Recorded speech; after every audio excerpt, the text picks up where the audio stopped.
আপনি কিভাবে বই পড়েন? আমি হাঁটতে হাঁটতে বই পড়ি। ভারত কবে স্বাধীন হয়? কি গন্ধ, কি গন্ধ!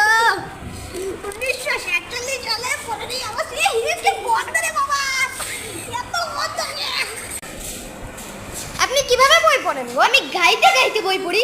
ও বাবা, ভারত কবে স্বাধীন হয়েছে? 1947 সালে।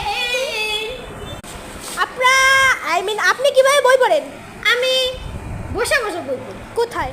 রাস্তায়।